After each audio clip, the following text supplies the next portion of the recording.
From KUOW in Seattle, welcome to Soundside. I'm Maliha Sayed. This week, we're going back into the archives to dig up some of our favorite Soundside segments. And with Thanksgiving just days away, I've picked ones all having to do with food and drink. We're going to hear about the sweet apple variety that has left a bitter taste in some farmers' mouths. They're very difficult, and if you're in the wrong place, they're a nightmare. Yes, we're talking about the honeycrisp. It's a fan favorite, but a real pain for the people who grow them. We'll also talk about the shortage of matcha, which has blown up on social media and dominated coffee shop menus lately. It was really in the last, I would say, 2 years where it's just now matcha is number one every single day on that beverage list. That's all coming up later in the hour, but first, we're looking at the trend of people drinking less. The holidays are usually a time when the adults crack open a bottle of wine or sip on some mulled cider. But we'll see if that stays true this season because this past summer, polling showed that Americans were reporting lower alcohol consumption. Here's Soundside host Libby Dankman with more. Have you been at a party recently and maybe found yourself reaching for a sparkling water instead of a glass of wine? Well, join the club. A new Gallup poll found that Americans are drinking less than ever before. Only 54% of U.S. adults are reporting that they consume alcohol. That's a record low since the survey company started asking about people's drinking habits back in 1939. And young people are drinking less than older Americans, a trend we're seeing in our region, too. The Seattle Times reports that young people, especially young men, are reporting lower alcohol consumption than other age groups in the area. Local businesses are feeling the effects as customers back off alcohol. Emily Ritchie is executive director of the Northwest Cider Association. She says cideries in the state are getting fewer visitors to their tap rooms. We are seeing a big shift in the drinking category overall. We're seeing people drink a little bit less, and we're also seeing the places where folks drink change. Ritchie thinks part of this shift is related to the spike in drinking that we saw during the pandemic. And now I think people are correcting that, which is a great thing. We want to encourage healthy drinking, healthy consumption.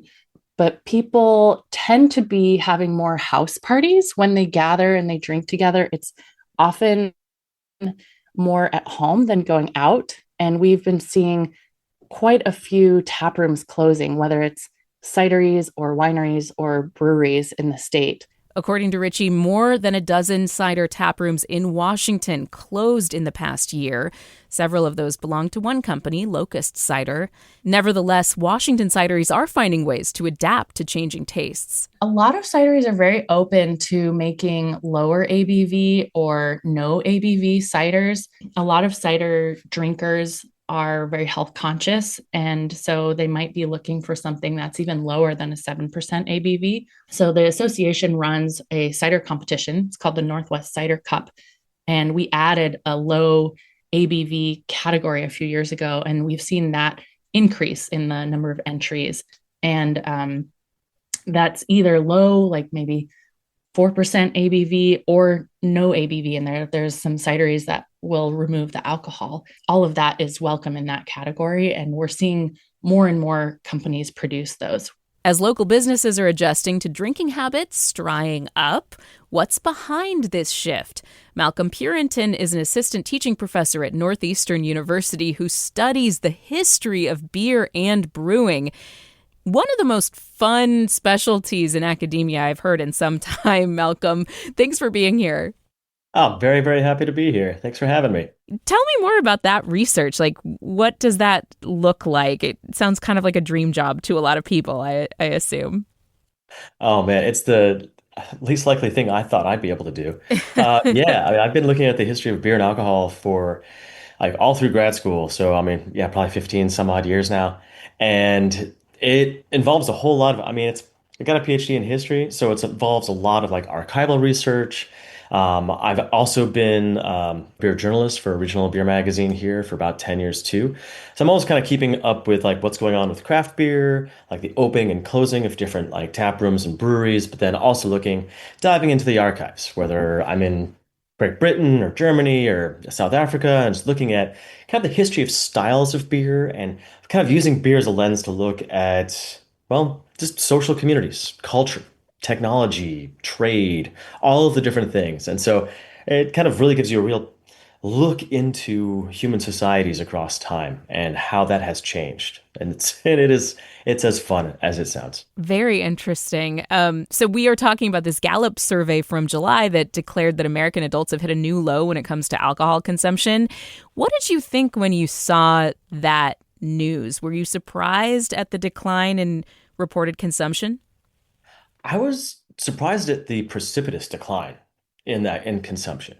While I have not been too surprised in terms of the overall decline, because we've been seeing that for a couple of years now, and seeing how that's been affecting like just the alcohol beverage industries across, well, honestly, across the world, where we see, you still see the highest level of number of breweries in the United States that we've ever had, but we've also seen a lot more places closing, mostly since COVID. So we've really seen that the change in consumption from COVID really affecting the industries all the way through wine, beer, spirits, all of those. So we heard one theory so far about this being like a thermostatic response situation where you saw increased drinking during the pandemic and now people are backing off.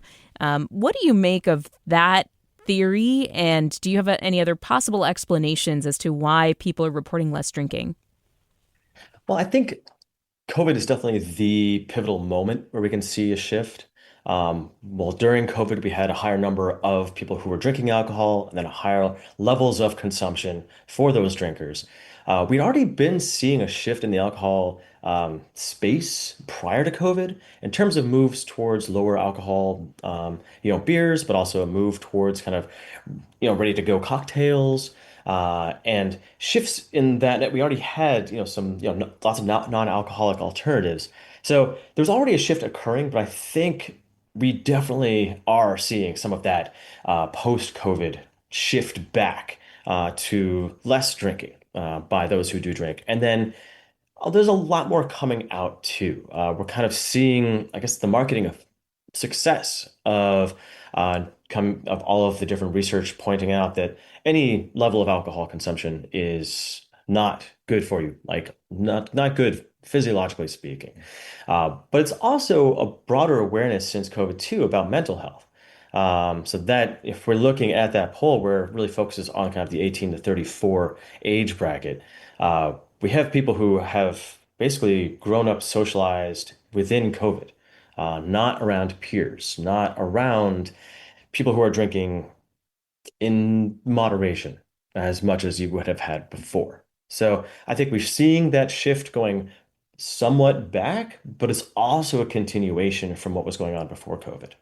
Yeah, it really does surprise me just because I guess in my own life, I was a consumer of alcohol much more frequently and in greater quantities when I was younger. And I just kind of assumed that that would be a cycle of life for generations, that, you kind of are socializing more, you're hanging out more, and you're drinking more. And then as you get older and the effects of a hangover are more real, you back off. But it seems like younger generations are short-circuiting that right now.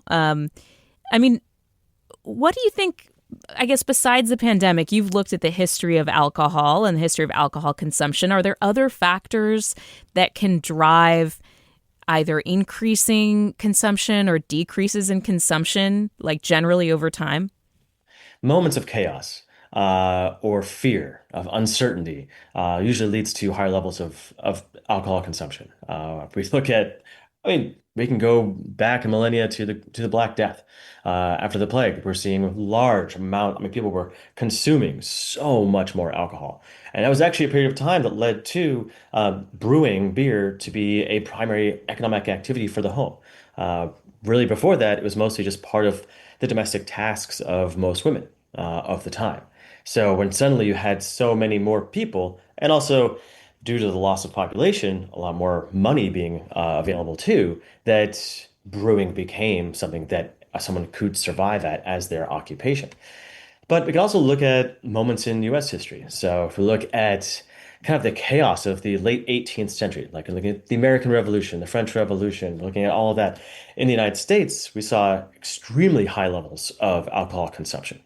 But there's actually a book called The Alcoholic Republic that focuses just on the levels, like the really off the charts levels of consumption in the United States, well, first the colonies, then the United States, surrounding the American Revolution, going into the early 19th century, where you have people coming visiting from Europe just talking about just how intoxicated nearly everybody was. Like those No. Americans, they're drunk all the time. Oh man, they are very specific and graphic in just how inebriated so many people were at the time. Where do you see alcohol consumption going from here, Professor? Is this a possibility that this trend continues and that society is kind of on a permanent track to drink less? Or do you predict that this is something that will ebb and flow as it has since we started keeping track? I think that this could possibly have another ebb and flow aspect. The pendulum is probably going to swing because if you look at prior to the past few years, we saw alcohol consumption, pretty steady, and discussions about the detriments of alcohol were not about the substance itself. If we look at Mothers Against Drunk Driving, and then the raising of the drinking age in the United States, it was more focused on kind of the effects that can come from drinking too much, but not really much on the substance itself. Right now, I think we're seeing a specific age group that is choosing not to drink, more so. While I think the health aspects, we're seeing that through the poll, as across the board, we're seeing a decline in consumption, regardless of age.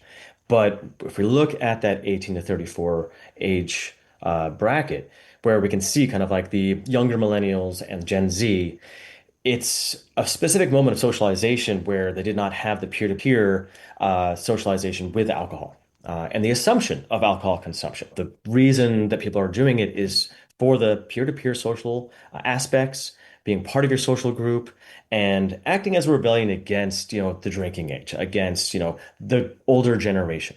But now, growing up within COVID, when you did not have that, when your socialization is based upon screens, in your pocket, in your computer, and so on, where you were witnessing the older generation drinking and drinking a lot more, that is now your model that you don't necessarily want to follow. So you're not following the people who are 2 or 3 years older than you. You're looking at, your parents' generation. And so I think that the rebellion right now, part of that could be with not drinking, choosing to have also as much of control over yourself as you can in a time of chaos. So it's basically kind of the opposite of what we were talking about before, of when people generally drink more, while COVID was a time of great chaos.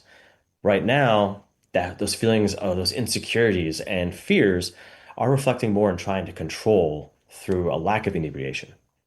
I am glad when people make health a priority and try to take care of themselves as much as possible. And I'm not commenting on, whether or not young people today are choosing to do that because of health concerns. But when I hear that there is a bigger drop in alcohol consumption among younger people, I automatically go to the fact that they are socializing on screens so much more. And how much of this is a symptom of the loneliness epidemic that we have heard about, that people are getting together less often in person, and the need for a little bit of liquid courage is down simply because we're just not gathering in person as much anymore. I mean, is it wrong that I'm a little bit concerned about this, even though, again, it spells good things for public health? I'm looking at the long history of the long relationship between humans and alcohol consumption, where before we had distillation, most of the alcohol consumption was relatively low percentage-wise, alcohol by volume and weight, where, when you have the spirits, like if you look at the fears of alcohol consumption were usually tied to stronger alcohol. So having a beer, having a glass of wine, those were touted as being healthy until more recently. And part of that, I think, is due to the liquid courage, the social lubrication that really comes from that alcohol consumption, the lessening of inhibitions, the liquid courage to go up and say hi to someone that you are interested in talking to, whether that's for a romantic reason, what other social type of reason. So I think what we may have is People don't do that anymore. They use apps, right? Yeah. They don't meet at a bar or at a club or wherever anymore. We're seeing, I mean, increases in fitness clubs and run clubs, which is great. It's both sides, like, taking care of yourself and joining a community to have conversations with something that is, well, historically something that you would settle, at the end of the day with, part of the socializing atmosphere. So, I mean, as we see also a move kind of towards trying to meet people more authentically. So whether it's book clubs, knitting clubs, things like that, craft clubs, also a move away from smartphones, right? Having kind of the flip phone again, or, having a Polaroid. You're seeing all of the things of the 90s becoming, very popular, fashion and otherwise. Part of that is also that kind of the feeling of freedom that comes without being surveilled all the time through your phone, through social media, through your peers, and not worrying as much, hopefully, about potential employers seeing what might be posted. So again, to that kind of control aspect of maintaining control over yourself and then trying to feel like you have some control over your future. I think people are going to hear this and think I'm concerned trolling about the youth, which of course I am because I'm 40 now and I get to do that. And also that I might be in the bag for the alcohol industry, which I am not. But I, just looking at changing ways in which people are interacting, it's interesting stuff. And I think it has effects on broader society and where we're going from here. Malcolm Purinton is an assistant teaching professor of history at Northeastern University. Thank you very much, Professor, for chatting with me. Oh, thank you for having me on. This is wonderful. One more thing, we also asked you, listeners, to share if you've changed your drinking habits, and we got quite a few responses back. Here's what we heard from you. Hi, my name is Nicholas Summer. I stopped drinking just because it was holding me back. Ultimately, I wasn't able to prioritize the things that were important to growing up and becoming a functioning adult in today's society. I recently had a child about a year ago, and although it's nice to have a drink occasionally, the instance in which that occurs has greatly been reduced in recent times, especially in the last 2 to 3 years. This is Lauren. I live in Lilywop. I have been drinking less for years. I never really drank a lot to begin with, but when the study came out a year or so ago about the fact that no alcohol is good for you, I thought, well, I don't need to drink really at all anymore. And since then, I've had maybe 2 drinks. My name is Nick, and I've got a couple of reasons why I don't drink as much alcohol anymore. I smoke cannabis a lot more than I drink alcohol, and when I smoke cannabis, I don't have the same kinds of hangover issues the next day, so there's that.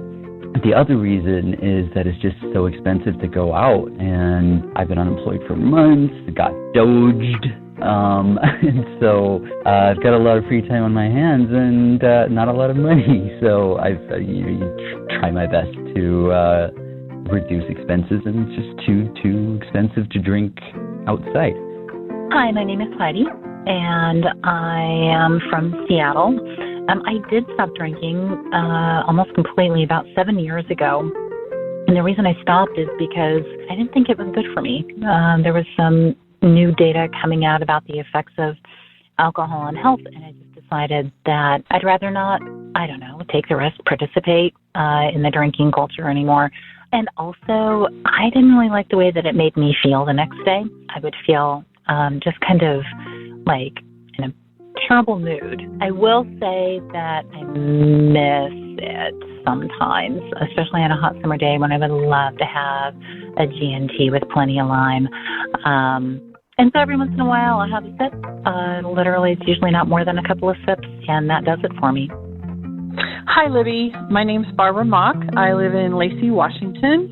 My story is that I was diagnosed with breast cancer 2 years ago, and my oncologist, my radiation specialist, and my surgeon all said there's a correlation with drinking alcohol, any alcohol, and breast cancer. So I've had my surgery and I'm doing great, but I no longer drink because I don't want to take the chance of a recurrence based on something that I have control over. Hope this helps. I hope you have a great day. Thank you. Bye. Thank you, Barbara, sending you healing vibes and best wishes. And thanks to everybody who called in to share their stories about their decision to cut back on alcohol. That segment originally aired back in August. When we're back, we'll talk about the apple variety that some consider a farmer's nightmare. That's in just a minute. Back with more Soundside, I'm Maliha Sayed. Are you planning to cap off your Thanksgiving feast with an apple pie? Perhaps you'll use the variety that some people have called a farmer's nightmare, also known as the honeycrisp. Last month, the Wall Street Journal ran a story on how difficult it can be to grow this breed, which is tough because honeycrisps are one of the most popular apples on the market. There's high demand for the apple, but honeycrisps are pretty demanding in return. They're apparently thin-skinned, they bruise easily, and they're susceptible to disease. Washington is the biggest apple producer in the entire country, so we figured there had to be at least one farmer here with opinions on whether this apple variety is rotten right to the core. And we found one.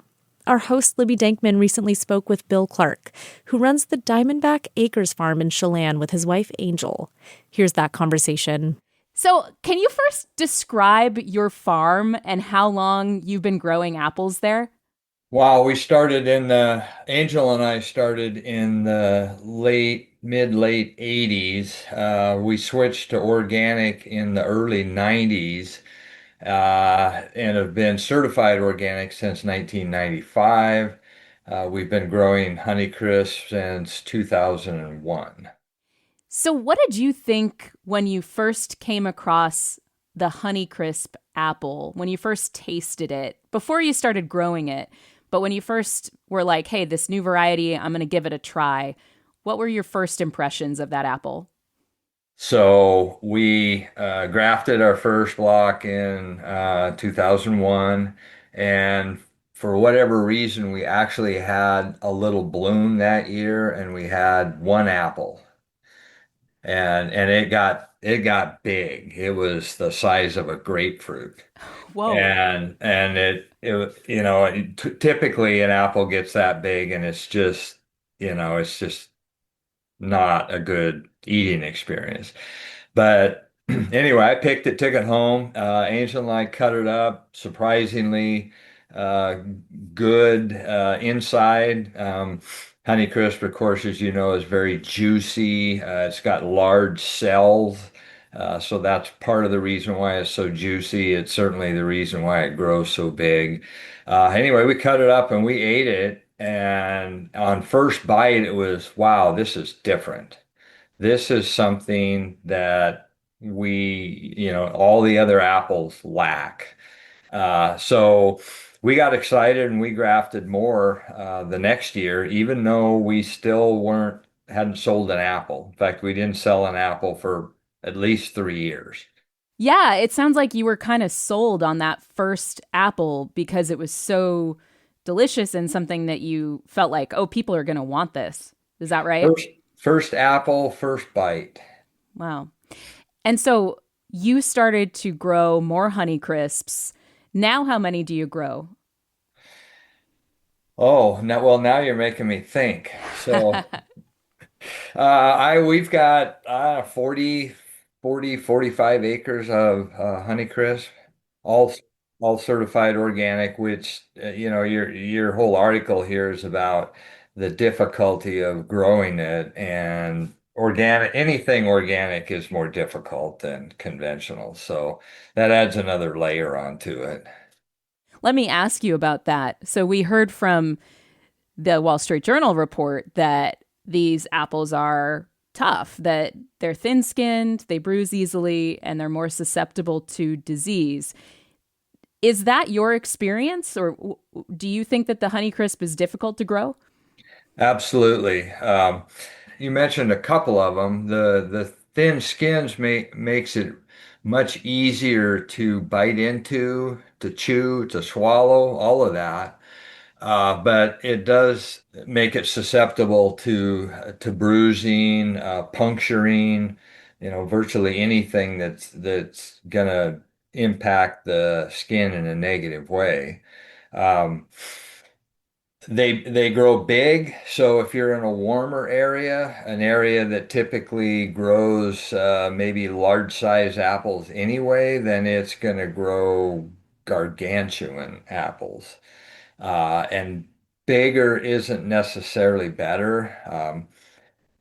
Honeycrisp is prone to bitter pit, which is related to a deficiency of calcium in the apple trees. Apple trees do not do a good job of transferring calcium and or keeping it in the apple, and so in a lot of cases, when they get large like that, they'll bitter pit really bad. And actually, only I don't know if you know what bitter pit is, but it's a little dark spot on the bottom of the apple, and you can have dozens of them on the bottom of the apple. But it only takes one to cull the apple at the warehouse. Oh, One wow. little one. If they can see it, it goes down the juice chute. Yeah. So then, with all of these extra layers of difficulty, is the Honeycrisp something that you have to either hire more people to take care of, or it takes extra time, or like, how do you overcome all these problems? Okay, so I didn't go through all the problems. No, yeah, keep going. All right. So bitter pit, as we mentioned, the thin skin, bruising, but it's also very susceptible to mildew, and that's more of a tree problem than it is an apple problem. But if it gets bad enough in the tree, then it actually kills your new shoots. It works its way down a branch, and then that can affect production later on. Another problem with it is it alternate bears really bad. So it grows a big crop one year and then it likes to rest the next year. So one year you have too many apples. And a lot of trees have too many apples. I mean, it's typical to thin apples by hand anyway. But you've got way too many apples one year, really difficult to get enough apples thinned off chemically or by any means other than hand thinning. And then the next year you come back with maybe uh, gosh, even just a quarter of a crop or even less. And so that's really hard to deal with as a farmer because you're still spending money whether you've got apples there or not. Wow. Any other problems? Well, they sunburn fairly easy. So What? They sunburn? right. So too much sun on most apple varieties can cause the apple gets too warm, and I wouldn't say it bakes, but it causes issues both externally and it can internally also. So being a thin skin and an apple that was bred in Minnesota, it doesn't like some of the areas of Washington State that get really hot. Wow. So, how do you overcome all this? Like, is it just more man hours out there, you know, tucking in the Honeycrisp at night and making sure that it's feeling comfortable and not mildewy and, all that stuff? Or, I mean, what is the solution there? Does it just take a lot more work and money to grow these? So throwing more money at it helps, but it doesn't solve all the problems. A significant part of it is your location, and I would say that with most apples, really. But Honeycrisp, I think, is especially sensitive mediocre or a poor growing location. And when I say poor growing location, I mean for that apple, not apples in general. So a warmer site, lower elevation, say Columbia River level is going to be difficult just because there's so many heat units there, so many days of the year. So our best blocks are in what I would call cold canyons, where they don't have the growing heat units each year. You know, we have a late spring, we have an early fall, and then cooler every day. So our fruit doesn't get as big there, but it gets big enough. And that's one of the reasons why we first started with Honeycrisp or gave it a try is because we have areas that have difficulty growing most of the other varieties of apples. And so, for the opposite reasons of Honeycrisp, we have a hard time getting enough size out of most varieties, or we don't have a long enough season to get a mature apple, like a Pink Lady or a Fuji, for instance, take a long summer, a long growing season in order to mature. And Honeycrisp comes in about golden timing, and so it's a little shorter, and it works well for us. What is golden timing? What does that mean? Well, so Red Delicious timing in Chelan, you know, somewhere around the 1st of October, give or take, and Goldens would be a good week ahead of that. Oh, so come in a little early. I get it. Right, right. Yeah.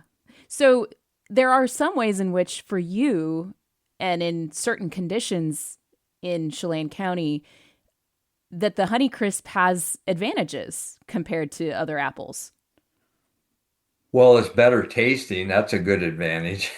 But with like the growing time and the, you know, maybe the liking those colder areas of the canyons, like it sounds like in some places it's better suited than other varieties. Right, absolutely. So the opposite end would be maybe, I mentioned a Pink Lady, which requires a longer growing season. So if you're down on the river, you're Mattawa, the Tri-Cities, something like that, where you've got the heat units, you know, that works out well for them, but it doesn't for us. So the opposite is true with Honeycrisp. It's going to be much more difficult for them to mitigate all the issues, the heat issues of Honeycrisp versus where we're at. So that doesn't have much to do with my skill as a grower. It's just planting the right variety in the right location. And I read about there are things you can do to mitigate the calcium deficiency, like spraying calcium, right? What about when you say that they are prone to sunburn? Like, is there sunblock for apples? There actually is. What? Uh, there are several different types that you can spray on the tree. People use water as a cooling agent. You may have seen some shade cloth on orchards. I have seen shade cloth. Yeah, yeah. Okay. So all of those are ways that you can help reduce that sun exposure and that heat buildup. Before we go, you know, I've had Kate Evans on the show before, who's the Washington State University apple breeder who developed the Cosmic Crisp, and which is basically, for people who don't know, a combination of the Honeycrisp and a hardier apple, the Enterprise. Those Cosmic Crisps have been growing in popularity apparently, but they can only be grown in Washington State. So in terms of the nationwide apple, they, I think, just cracked the top 10 for people. From your perspective, do you think that the Cosmic Crisp or any other apple variety could ever take the Honeycrisp's crown in terms of being the most popular eating apple? Well, anything's possible, right? Um, so just so you know, that's not the only Honeycrisp cross that's out there. Sweet Tango is a Honeycrisp cross, Sugar Bee, Evercrisp. I think I'm probably forgetting a couple. They're all better than average, and they have different attributes. Cosmic Crisp, of course, is more available than any of the other ones. And Cosmic Crisp has some really, really good qualities, and certainly they're an easier apple to grow than a Honeycrisp. Um, if you're comparing the two, they're a denser apple, so they're harder. They're not quite as easy to bite into. They have a thicker skin. The thicker skin helps protect them against sunburn and also against bruising, so they're a little more grower friendly. I don't think they go through or have the issues with mildew that Honeycrisp does, or bitter pit, either one. So it's going to be more popular just because it's easier to grow. It's still a very sweet apple. I don't think it quite has the twang that Honeycrisp does, where you've got that sweet tart mixture. It's just a little bit more on the sweet side. I would agree with that. As just a apple fan, I'm no expert, but I would agree with that one. And for me, the Cosmic Crisp is like a slicing apple, whereas the Honeycrisp is like a bite it out of your hand kind of apple, just because of that skin difference, the thickness of the skin. So really quick before we go, I guess my final question for you is, for people who might see that Wall Street Journal article and think, oh my gosh, the Honeycrisp, is it really a farmer's nightmare? Do you think that's a fair verdict for the Honeycrisp, or is it a little bit more complicated than that? What do you think, Bill?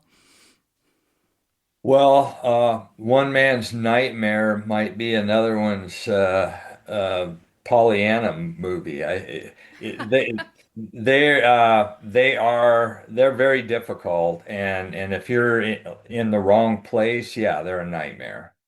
And there's plenty of folks that have planted Honeycrisp and either grafted or pulled them out.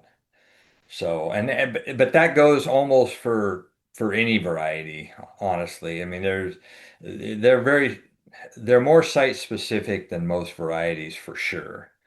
And some farmers probably just aren't up to the extra challenge and the extra work either.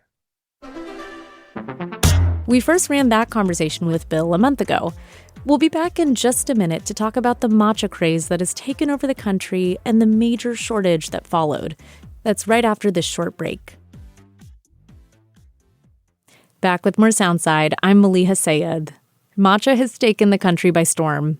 Lately, local cafes have been trying to figure out how they can keep selling those beloved green lattes amid a major matcha shortage. Soundside aired a segment on that shortage back in July. Here's Libby with that story. It's not just your imagination. Matcha is actually getting harder to track down these days. The green drink has become a hot commodity in the past few years, blowing up on TikTok and taking up more real estate on your favorite coffee shop's menu. Japan's tea industry has struggled to keep pace with the fervor. There have been reports of a global shortage and price hikes. We wanted to see if and how this is affecting us in Seattle, so we sent our producer Maliha Sayed to Miro Tea in Ballard to ask how they're experiencing the shortage. Okay, so Jeannie did mention that there is a coconut matcha on the menu. Yeah. What's it called? That would be the coconut matcha cloud. That's one of our seasonal drinks. So we make the matcha for that with coconut water, and then on top we do a little coconut foam, which is made with condensed coconut milk. Okay, I'm interested. Let's go for that one. Thank you so much. There, she spoke with Jeannie Liu. Jeannie has been serving up all types of drinks, including matcha, since she opened Miro Tea in 2007. Back then, there was nobody really carrying matcha in the Seattle area, at least that I knew of. Aside from, Starbucks was doing matcha lattes, their own version of matcha lattes. Definitely, it was like for the unique tea drinker who knew about matcha and understood what it was and where it was from, and they would order it. But it was really in the last, I would say, 2 years, where it's just now matcha is number one every single day on that beverage list. Despite the craze, she says she's not too concerned about sourcing the tea. That's because she's been using the same supplier since she began. And so in Japanese businesses, they prioritize business relationships.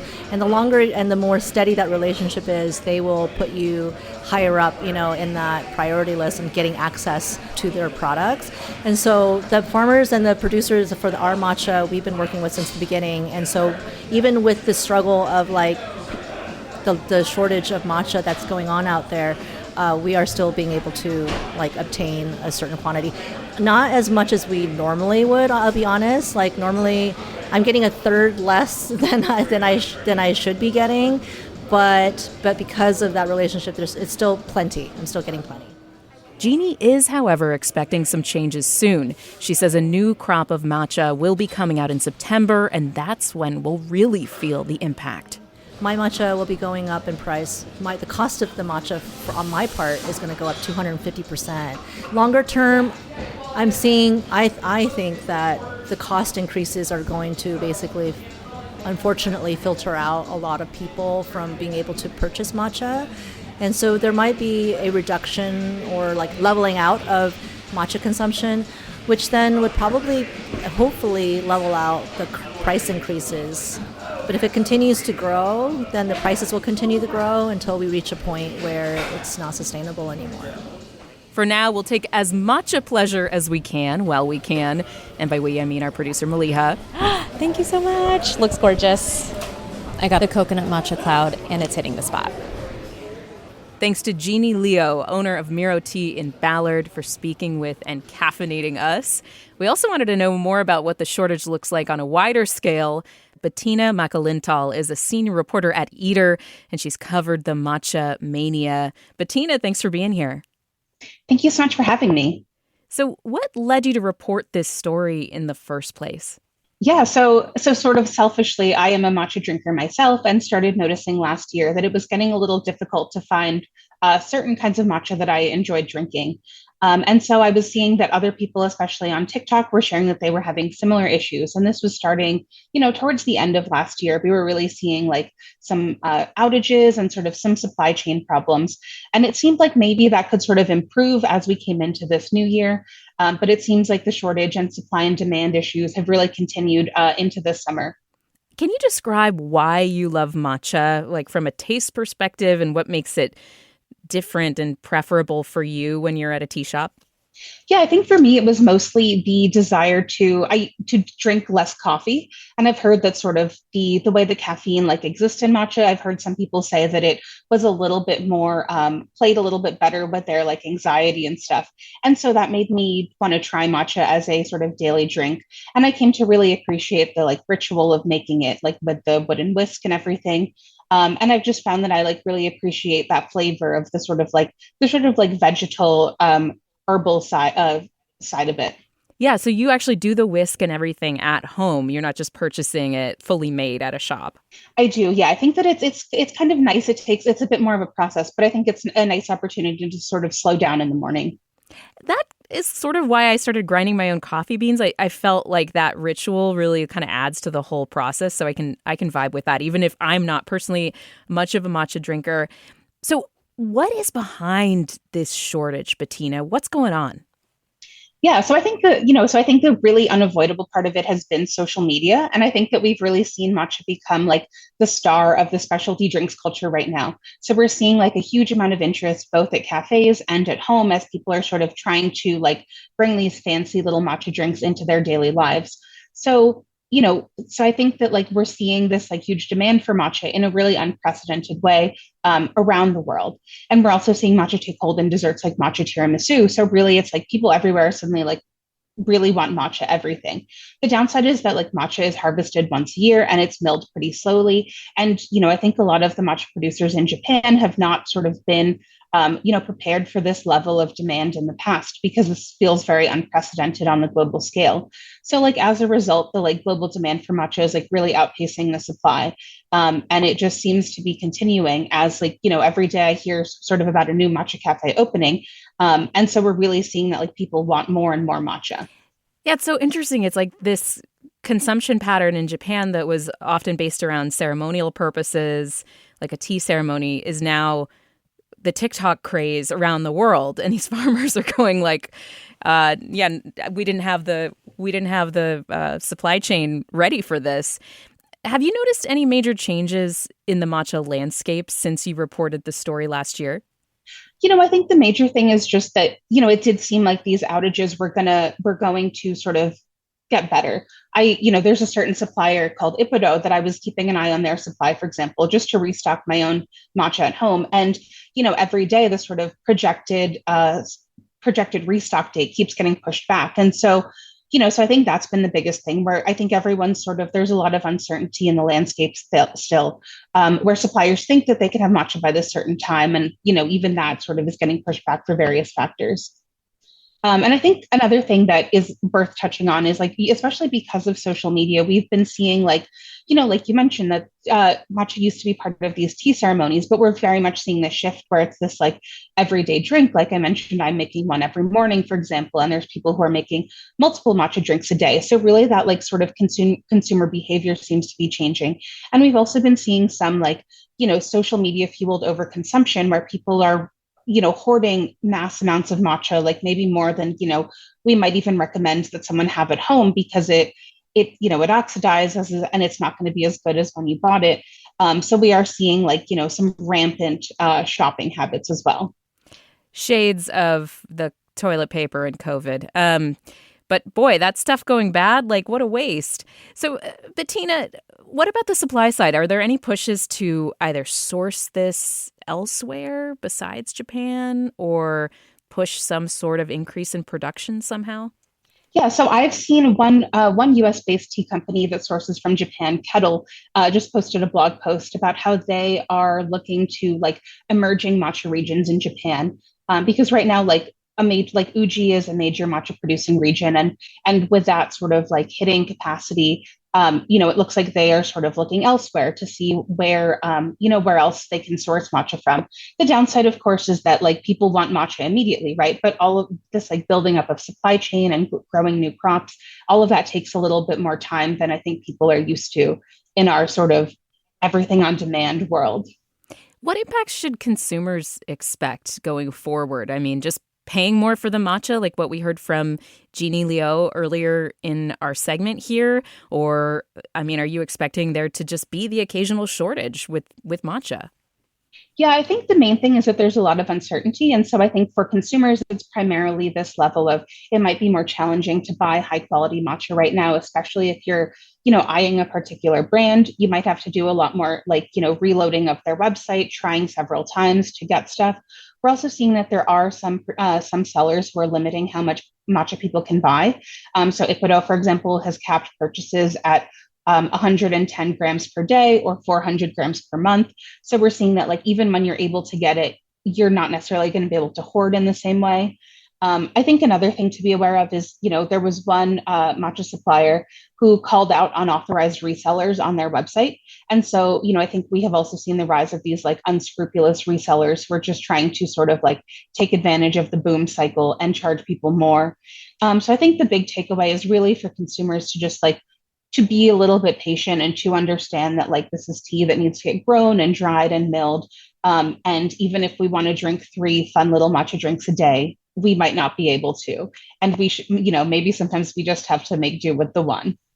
Do you think that it's an ethical issue, overconsumption of matcha right now? I know there's a lot of other overconsumption things that especially Americans do. But do you find that there is sort of an ethical quandary there? I do. I think it's a little bit, it does sort of, I find it a little off-putting to see people sort of hoarding to a level where it's you're not going to reasonably drink this in 6 months or even a year. And so just that sense of needing to be so stockpiled, especially sometimes when it seems like people are very early on their matcha journey and they don't quite know what they like. They don't know if they even like making matcha every day. That sort of level of performative matcha consumption feels a little bit unnecessary to me. Yeah, this is why we can't have nice things, is the vibe. Exactly. Bettina Makalintal is a senior reporter at Eater. Her story on the matcha shortage first published last November. Thank you so much for this, Bettina. I really appreciate it. Thank you so much for having me. That's it for Soundside today. I'm Maliha Sayed. Today's show was produced by me with support from our host, Libby Dankman, supervising producer Sarah Leibovitz, and my fellow producers, Hans Anderson, Jason Burrows, and Gabrielle Healy. Our editor is Jed Kim. Our logo art is designed by Tio Popescu. Our community engagement team is Zeki Hamid and Alex Rochester. And our director of new content and innovation is Brendan Sweeney. Soundside will be back next week, right here on KUOW. In the meantime, a reminder that Soundside is available 24/7 in podcast land. Check us out on Spotify, Stitcher, Apple Podcasts, or anywhere you get your shows. It really helps when you subscribe to the show and when you share stories you enjoyed with friends, maybe in your texting group or on social media. That helps Soundside show up in podcast rankings and helps more folks discover the show. We really appreciate it. I'm Maliha Sayed. Thanks again for listening.